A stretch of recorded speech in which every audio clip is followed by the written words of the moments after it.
POTHYS Subamangala Collections. He, she, we, ingumangum yengum yerdum agile. Always agile, just the universe.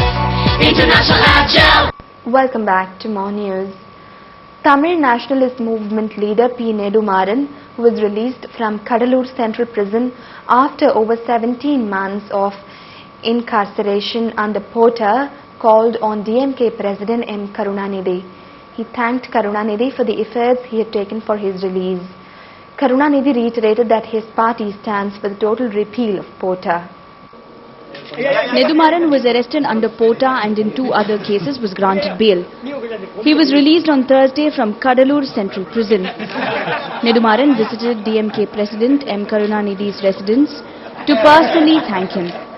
Later speaking to media, Karunanidhi criticized the union government for offering sops to the tune of 10,000 crore rupees on the eve of the elections. தேர்தல் நேரத்தில் ஒரு mini budget தேர்தலை முன்னிட்டு வெளியிடுவது ஏற்றுக்கொள்ளக்கூடியதல்ல. என்னுடைய ஆச்சரியமெல்லாம் எப்படி வாஜ்பாய் ஏற்றுக்கொண்டார் என்பதுதான். Nedumaran did not interact with the media as he has been barred from speaking to media persons. The Tamil Nadu government has imposed several restrictions on the conduct of its employees. Regulations have been effected through a government order updating the existing code of conduct formulated in 1973. Restrictions include land transactions in the district where the employee is posted, construction or purchase of houses, publishing books and accepting gifts. More than 25 new restrictions have been added to the code of conduct as per the new GO. Government employees are barred from striking work. They should not be members of any association threatening the unity of the country. The government employees should refrain from any open party affiliations. More importantly, no government employee should buy properties in his or family member's name without the government's permission. They should also declare details of their movable and immovable assets, bank deposits and debts by the 31st of March every year. The government employees and their family members are restricted from accepting gifts valued at over 1,000 rupees. The upper limit of gifts during domestic functions is 5,000 rupees. The staff are barred from participating in parties hosted by companies who have business connections with the government. They should not covertly or overtly run any other business. Details of their family members' business interests should be declared. They should not deal in share transactions. Government employees whose family business is money lending should not take part in the business. House purchase, construction, expansion or renovation should be carried out with prior intimation. They should neither publish books without prior permission of the competent authority nor send articles or works to the press. Prior permission is needed to participate in radio and television programs. The government order stipulated that government doctors should not run private practice. These restrictions come into immediate effect.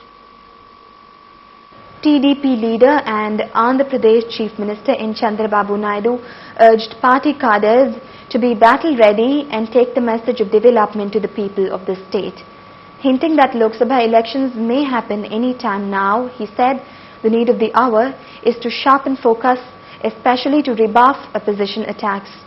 Giving a peep into what is to follow, Naidu raked up Sonia Gandhi's foreign origin issue and said there is resentment within the Congress over her leadership. 5 persons, including 4 children, were killed and several injured in clashes following a squabble over movement of camels through a field in a village in Ahmedabad. Police sources said the exact cause of the clash is not known. The injured have been admitted to VS Hospital in Ahmedabad. Senior police officials visited the site. Further investigations are on. The victim, the Canadian-born British player, has claimed he's never knowingly taken any performance-enhancing drugs. Rosetsky is now scheduled to face a hearing in Montreal on the 9th of February. Greg Rosetsky has admitted that the ATP has informed him of the failed drug test. The test was reportedly taken at the RCA Championships in Indianapolis in last July. While issuing a statement, the British number 2 said he had never taken any performance-enhancing drugs and had no idea as to how a sample of his had tested positive for nandrolone. He also said he expects to be found innocent when he faces a hearing on the issue in Montreal next month. I know I'm innocent, and that's all there is, and it'll be proven in the tribunal. Thank you. Ruzetsky has only just returned to tennis after an absence due to back, knee and foot injuries. Last season, he only managed to play in 6 tournaments. ATP officials say the British player will be allowed to compete on the professional men's tour until his February hearing.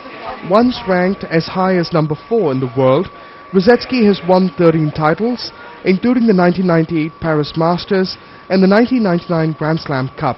The high point of his career came when he appeared in the US Open final in 1997, a match which he lost to Australian Pat Rafter.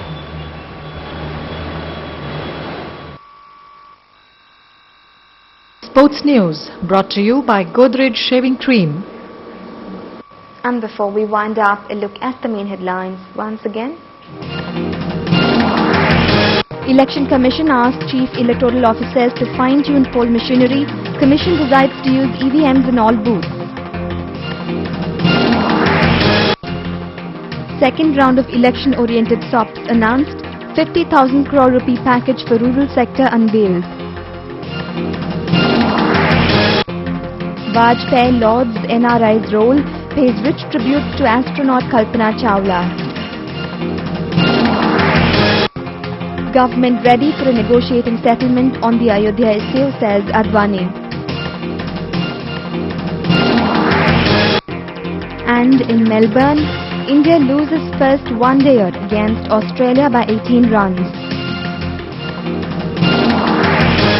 Well, that's it from the news desk for the moment. Thanks for joining us.